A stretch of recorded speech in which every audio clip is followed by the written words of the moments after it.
Hey, everybody, welcome to today's episode of Total Health Live. It is the special fall pumpkin edition, as you can tell by the thumbnail here. I'm Dr. Chris, and with me, as always, is talent, the nutritional superstar, Monika Klein. Hi, everyone. Can you? Yeah, I was wondering if you're on silent too. We were a little late because of technical difficulties. I couldn't get Google to load up, so. I think somebody's drinking. I think they've started their Labor Day weekend already at Google. So it's a non-Labor Day, no Labor Day, right? Because you're not supposed to labor. It's Laborless Day. There's no Labor Day there. I'm working all weekend, so there's no. Yeah, I know. It's actually kind of a misnomer. Even if people were taking it off, it wouldn't be Labor Day. Well, I guess it's in honor of Labor Day, but we don't need to dissect it. Let's not dissect it. I did too much dissection when I was in school. So yeah, I did too. And speaking of medical stuff, did you take apart human beings? We did not. I did not. That is something I did not do. You know, I've got terrible bandwidth today, and I do apologize. So you may have to do most of the talking. I can tell the recording is doing funky things. Anyway. For whatever reason, I think everybody's home streaming right now. Sounds good. Yeah, let's go to starting out with some health news today. We're talking, what did you say? Oy vey or okay as far as booster shots go? Oy vey or okay. Okay, so I don't know. I don't want it. It's hard enough for me to take the first two. But anyway, I suppose those who are most vulnerable, it might be a good idea, but we don't. Again, I don't know. What do you think? You know, part of me thinks I should restart this broadcast, but it's a little late. Do you think this broadcast needs a booster?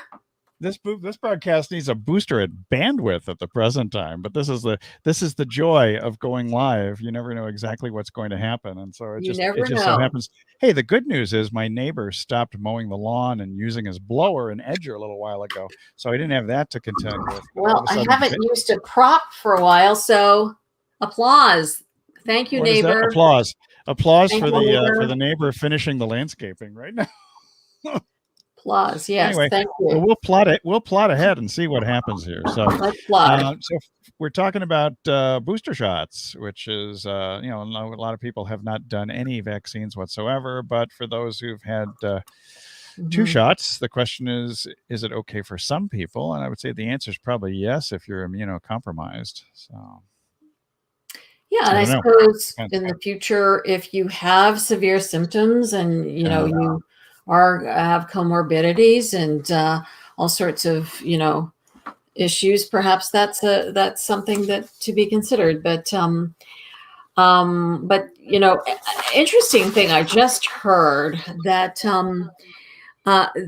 so I think that was the next point that I was going to make about it being endemic. The COVID's it's endemic rather than pandemic.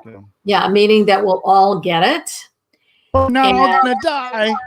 But we won't, and therefore we will not reach herd immunity, but we'll all get it. So if you're vaccinated, of course, the statistics say more you're going to get infected, but you won't be sick, hospitalized, or die. Right. Again, depending on comorbidities and pre-existing and elderly, certainly. But they're also reconsidering not giving vaccinations to children because if it's endemic, they're going to get it. They probably, a lot of them have had it already. So that's good news. That's good news. That is a positive, except for the fact that the population that's being hospitalized now is significantly younger than previously because that Delta virus is running around, mutating its little self like crazy. Well, it's very high transmission rate for sure, but mainly because of the viral load. In Delta is a lot higher than it was in the Alpha variant or Beta. So it's 90% more contagious Delta variant as opposed to the Alpha was 80%. You're throwing off a lot more virus with Delta, and that's one. And so there seems to be a mutation in one of the amino acids, and that's what's actually causing it to be a lot more virulent. So. Yeah, so that's fascinating. So nothing will stop the transmission, but new variants will come, and hopefully they will not be more pathogenic, but they may be more transmissible, but less pathogenic, which is what we want. There may be a gamma and a theta and all the others. It's going to be like you talked about last week. It was like a sorority or fraternity. Yeah. Yeah, COVID fraternity. Yeah, they may be meeting already at some sort of university campus already. I hope not. Alpha, beta, delta, pi. So hopefully in the lab being examined and studied, I hope. So another kind of interesting thing I just came upon today was Angela Merkel of Germany is now, stated that Germany will put an end to free testing. So as of in October, I believe it was October 11th, but don't quote me on that date. So the worldometer that people are using will no longer be relevant because it won't show the cases. So their focus is more on vaccination versus free tests. Are you trying to? I'm trying to get your attention. And so that what I'm going to do is I'm going to actually I'm booting myself out of the broadcast. You keep talking. I'm going to bring myself back in again because I think that it could be a problem with my computer. So I'm going to boot myself out. The broadcast will continue. So I'm going to be solo. The broadcast will continue, and I'll come back in about 30 seconds. So, bye. Yeah, and this is a really interesting point that I do want your input. So we'll see you in a few minutes. I'll be back probably 20 seconds. Okay, great. So I'm here all solo.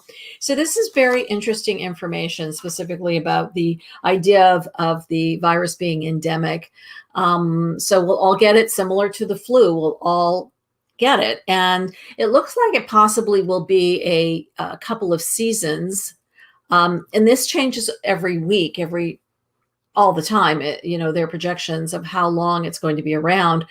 But I mean, I know, I think I speak for Christopher, certainly myself as well. And most people, we hope it ends soon and becomes more like a flu than a deadly virus as we've seen it become, in the last 2 years. So that is some interesting news. And are you back? Here you're back. I am back. Great. It has improved a little bit. That's good. So I think the problem was on my end. Okay, good. This one's 6 years old, so I think it's time for a new computer. Oh, mine is 2013, so 7 years old. But this one here that we're on, I have a laptop that's 7 years old. Not that anyone cares, but this one I'm on is only a couple of years old, so it's nice and new. So yeah, we were talking about the different variants. We were talking about Angela Merkel. Now, is she a variant? She's a German variant, chancellor. Chancellor variant. She's not a Helmut Kohl. No, she's a chancellor variant. Chancellor variant. So yeah, they're going to stop the free testing and do away with that. I suppose it would be available if you have symptoms, but the free testing is now going to be a thing of the past. But the COVID vaccine still continues. The free COVID vaccine still continues. And so that is a big change in approach. So it's interesting. And, all along we've been sort of thinking about, the relevance of the testing and certainly it's been a requirement for several things. And I guess it's going to be done away with in travel, for travel in the future. But the idea is that we're not going to test anymore because the only indicator that you're okay is if you have the vaccine and the vaccine card. This would be interesting when it comes to things like insurance companies and pre-existing conditions, because if the entire population of the planet has had COVID or a variant of it, I mean, the only way that they could possibly differentiate is figuring out the genome of the particular type that you were infected with. And if everybody gets Delta, then, it's a pre-existing condition, and I don't know if it would affect insurance rates across the board or not. Well, pre-existing, I thought that wasn't discriminated against anymore. Well, currently, it depends. It depends on where you are in the world, because there are some places, and there are a number of, well, in the U.S., because the ACA, Affordable Care Act, was actually preserved, the stipulation that you could not discriminate based on pre-existing conditions is currently in place. But there have been numerous efforts to try and change that back to the way it used to be, where you could deny people based on your pre-existing conditions. So. Yeah, that's how it was, and certainly the whole universal health care has been bandied about for, I think, over 100 years in this country. It's been, brought before the House so many times, but we finally did get the ACA in 2014, and we keep on. Richard Nixon tried to do it in 1974, but Watergate was a cloud over his administration, and so we didn't get it. He wanted to expand Medicare to age 50 and above, and that would have changed the landscape quite a bit some 40 plus years later. Nonpartisan. That's what we're looking at. But he also took the gold off the gold standard, which many think is a bad thing. But we're not talking about that. That doesn't have to do with COVID. No, it doesn't have to do with COVID, but it does have to do with economics, and I think health economics for sure, and the big scope of things. But what does it have to do with myocarditis in young males with mRNA? Myocarditis. That's right. We are talking about, I know we discussed this in the past about myocarditis, and it affecting mostly young males with the Pfizer vaccine, and so alternatively, it was the Johnson and Johnson and the AstraZeneca that was affecting younger women.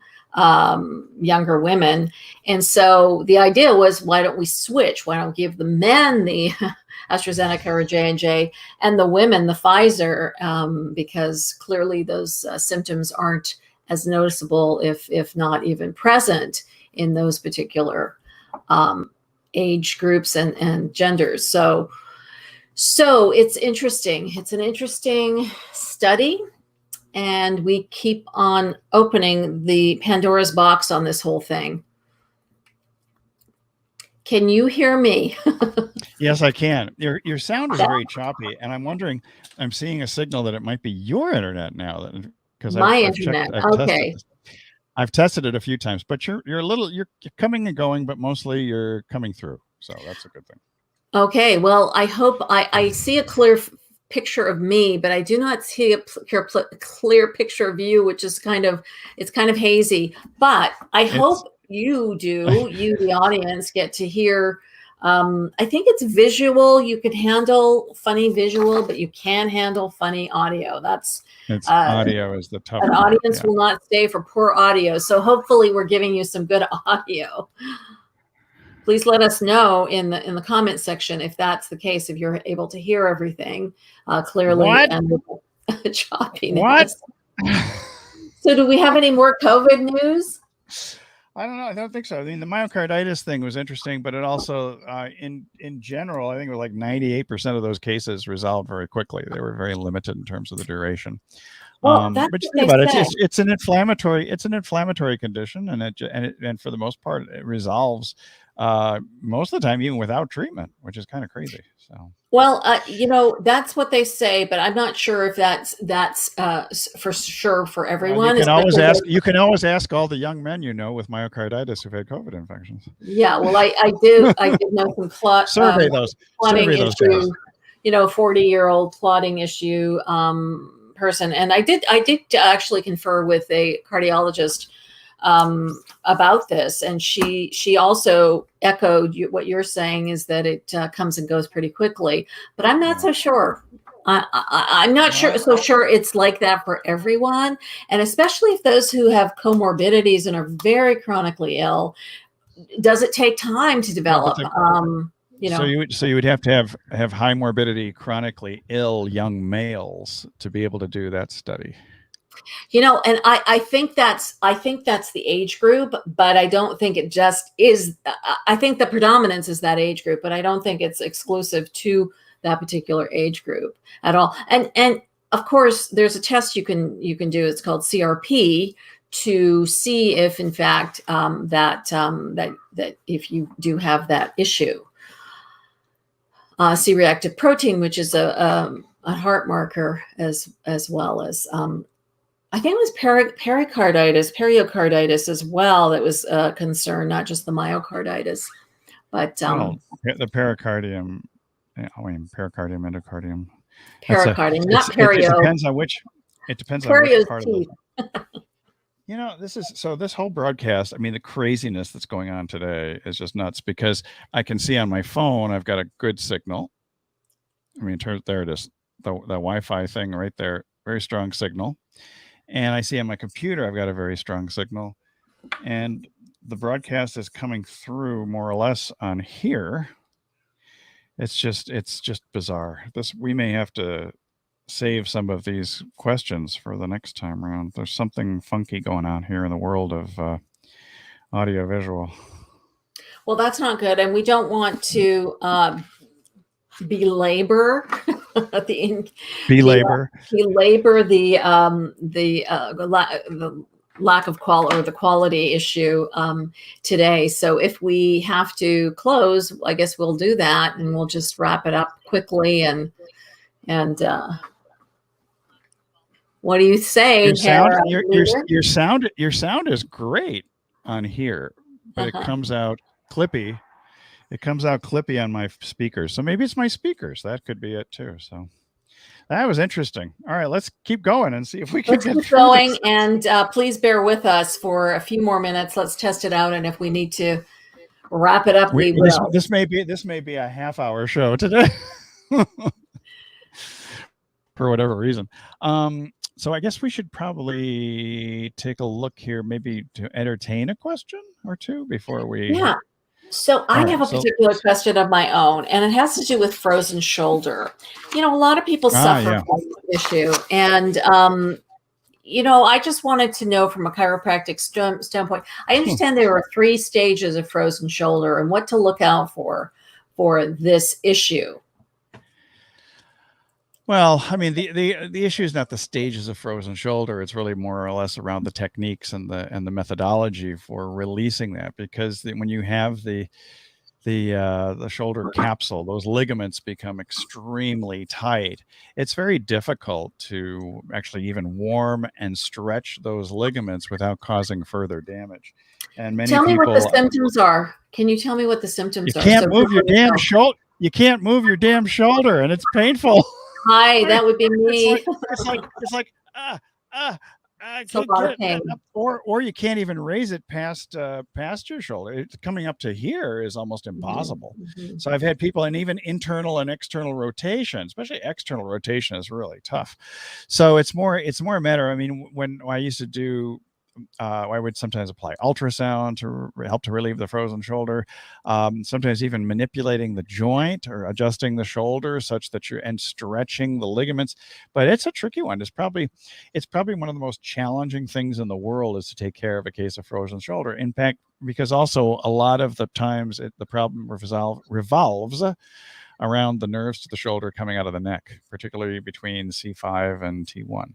So. Mm-hmm. It's tough. I mean, frozen shoulder in some ways, having had 2 shoulder surgeries myself, I can tell you that recovering from frozen shoulder is in some ways remarkably similar to recovering from a shoulder surgery or any other type of shoulder injury, insofar as you have contraction of the ligaments and you have to gradually stretch out those ligaments without causing further scar tissue. And so, it's really challenging. I mean, are you suffering from frozen shoulder, or do you have a friend? Hello, I think I am. Yeah, no, I am. I actually had a diagnosis yesterday from my physical therapist. So, but it's kind of gradually been getting worse, and I was concerned that it might be a rotator cuff issue, but it could be. But the pain, you got to look at the pain symptoms, and how is that different? You have to really examine. Well. A lot of it has to do, if you can take away muscular movement, if somebody moves the shoulder for you and it won't go, then it means it's more of the ligaments, but you trying to move the shoulder, you're activating your muscles. And so what you want to do is you want to take muscles out of the equation. And if passive motion still produces the problem, there's a higher probability it has to do with the ligaments and the adhesions in the capsule. And not the rotator cuff. And not the rotator cuff. Yeah. Mm-hmm. So what would the symptom of a but by the way, you can have both if you choose to. Thank you. I just thought I'd let you know. But yeah, I've experienced about every shoulder pain known to man. And so encapsulated. Okay, the difference in symptoms between a rotator cuff issue and a frozen shoulder. Symptoms. Well, it also has to do with the type of pain. It's sharp pain versus achy pain. But when you talk about symptomatology, the symptomatology overlaps significantly. So that's where you have to create a differential diagnosis. And so in doing that, you can say, is it this? Is it that? Is it this? Is it that? If I test this muscle, is it weak? So that's the other thing. If you do the muscle testing and there's no strength in those muscles, that indicates that it's more likely having to do with the rotator cuff muscles themselves. Maybe it's the subscapularis or the supraspinatus, or it's one of the deltoid muscles. I mean, it depends. Anterior, posterior, mid-deltoid. So it really revolves around doing muscle testing, finding out which areas are weak, and then examining separately how tight is that joint if we take away muscle movement as a potential factor. So for the lay person who's watching this broadcast, to distinguish, acute pain could be both, or acute pain is definitely one thing. Yeah, it could be both, because if you tear a muscle, a torn muscle is extraordinarily painful. See? And so I think you really need somebody to examine you. You're not going to figure it out on your own in front of a mirror and having your friend or your dog muscle test for you. I mean, or cat for that matter. I think it's a great thing to get it tested, either, chiropractic, physical therapy, or orthopedic surgeon, someone, if you're experiencing pain. Or your friendly local chiropractor. That's what I said.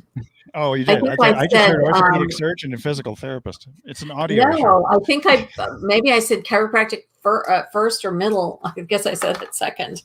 Your mental health specialist. That's why I'm asking you, because you're an expert in the musculoskeletal system, and that's what this is. I took care of a lot of shoulder problems, knee problems, back, neck, you name it. I will tell you, shoulders are the toughest, I would say, other than maybe knees. But I mean, actually, I think shoulders are harder to work on. It's the most because you use them all the time. Yeah, and it's the most complex joint in the body. I mean, you think about it too. You look at the scapula. Your shoulder blade rests on top of your ribs. It's the only joint right there with the scapula that has a muscle in between two bones. And it's connected to so many things: the head and the under the ribs, and shoulder. I mean, when your shoulder is, I guess, if there's dysfunction in your shoulder, you feel a whole lot older. That's true. I actually had a dream. I had a dream the other night. I was walking across the street and everything hurt. All my whole body was hurt. And I thought, how did this happen? Did the street hurt? Was that street in pain? No, everything in my body hurt. And I thought, well, there's significance there. Trying to cross the street with a sore body is not the best thing to do. So keep that body in shape and keep tuning in, because we will give you all sorts of health tips to keep you not in bad shape, but in great shape. Yeah, you don't want to fall this fall. But I will say that, that if you want a good article, check out the August issue of Nature. That has the mutation that helps Delta spread like wildfire. It is actually a really good read, even for the non-scientists. Are we still back to COVID? We're back to COVID. No, I went back to it only because I'm afraid we're going to lose connection right now. So that's why I went back to it. But the latest edition of Nature back in August has a good article. That's all. We don't like to use the word wildfire in this part of the world, or any part of the world these days. Well, California is particularly sensitive to the word wildfire. We're very sensitive. So another interesting, and I think, this is like chiropractic Q&A today, first few anyway.